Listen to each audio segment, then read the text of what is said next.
በመጽሐፍ ቅዱስ ያልተጻፈው የሐዋርያው ዮሐንስ አስደናቂ የሕይወት ዘመን ታሪክ። ሐዋርያው ዮሐንስ በነበረበት ዘመን የሮም አስተዳዳሪ የነበረው ንጉሥ ዶሚሽያን ነበረ።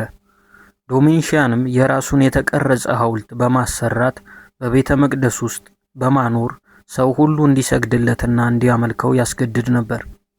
ነገር ግን ሐዋርያው ዮሐንስ ዶሚሽያንን ይህ የምታደርገው ነገር በእግዚአብሔር ላይ ስድብ ነው፣ ራስህን አምላክ ማድረግህ ልክ አይደለም፣ እውነተኛ አንድ የሰማይ አምላክ አለ፣ ከዚህ አድራጎት የማትመለስና ንስሐ የማትገባ ከሆነ የእግዚአብሔር ፍርድ ባንተ ላይ ይመጣል እያለ ያስጠነቅቀው ነበር። ፈጽሞም ላቆመው ምስል አይሰግድም ነበር። በዚህም ነገር ንጉሥ ዶሚሽያን ስለተበሳጨ ሐዋርያው ዮሐንስ እንዲታሰር ያዛል። ሐዋርያው ዮሐንስም በእስር እንዲቆይ ቢደረግም ንጉሡ ቁጣው ሊበርድለት አልቻለም ነበር።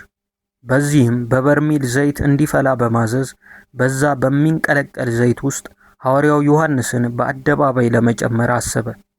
ከዚያም ሐዋርያው ዮሐንስን ከግዞት በማስወጣት በሚፈላው ዘይት ውስጥ እንዲጨመር በቁጣ ቢያዝም ይህንን የሚያደርግ ሰው አልተገኘም።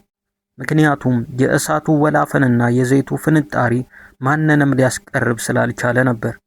ነገር ግን በዚህ ሁኔታ ላይ ሐዋርያው ዮሐንስ እኔው ራሴ እገባለሁ በማለት እርሱ ራሱ በመሄድ በሚፈላው በዘይት በተሞላው በርሜል ውስጥ ሊገባ ችሏል።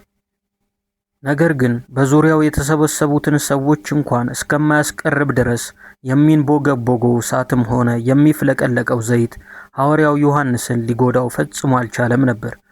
በዚህም ሁኔታ ውስጥ ሐዋርያው ዮሐንስ በመንፈስ ቅዱስ ሐሴት እያደረገ ይዘምር ነበር። በዚህም በዙሪያው የተሰበሰቡ ሰዎች ሁሉ በመደነቅ ለእግዚአብሔር ክብርን ሰጡ።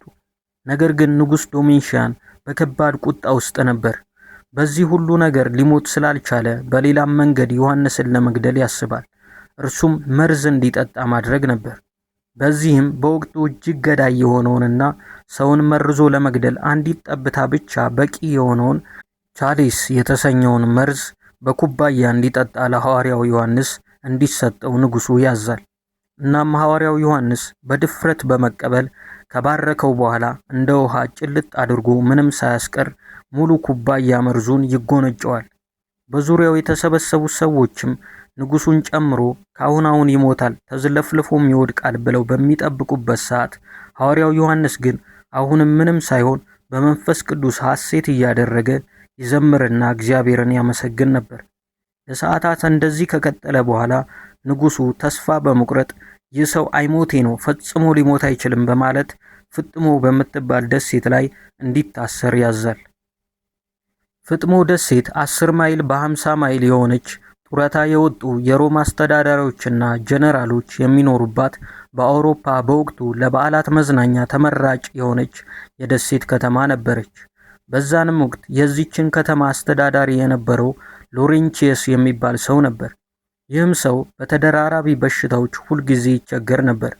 ታዲያ ሎሬንቺየስ የዮሐንስን ዝናና ወደ ደሴቷም በግዞት መምጣቱን በሰማ ጊዜ ሐዋርያው ዮሐንስን ከእስር ቤት በማስጠራት የአንተና የጌታ የኢየሱስ ክርስቶስን ዝናና ታሪክ አውቃለሁ። እኔ በመንፈሳዊም ሆነ በምድራዊው ብዙ ጊዜ ሞክሬ ሊለቀኝ ያልቻለ ተደራራቢ ደዌ በሰውነቴ ላይ አለብኝ።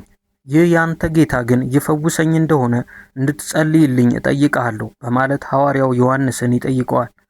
ሐዋርያው ዮሐንስም ክርስቶስ ኢየሱስ ሕያው የእግዚአብሔር ልጅ እንደሆነ እመን፣ በእግዚአብሔርም እመን፣ እርሱም ሊፈውስ ይችላል በማለት ወደ ኢየሱስ ክርስቶስ ከመራው በኋላ በመንፈስ ቅዱስ ኃይል ሐዋርያው ዮሐንስ ለሎሬንቺየስ በሚጸልይለት ጊዜ አስተዳዳሪው ከነበረበት የተለያዩ በሽታዎች ሙሉ ለሙሉ ወዲያውኑ ተፈወሰ።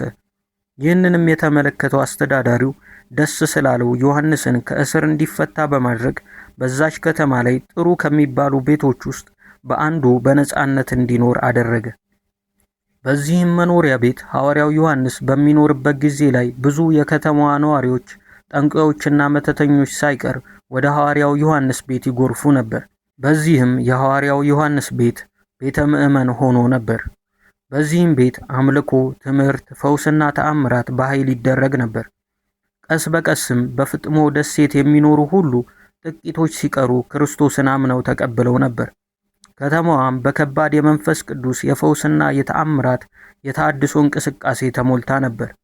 በዚህን ጊዜ ግን የከተማዋ አስተዳዳሪ ሎሬንቺየስ የቀድሞ አማካሪ የነበረው የጠንቋዮች ራስ የሆነው ኪፕሪዮስ የሚባል ሰው እጅግ የተፈራና የተከበረ ሰው ነበር።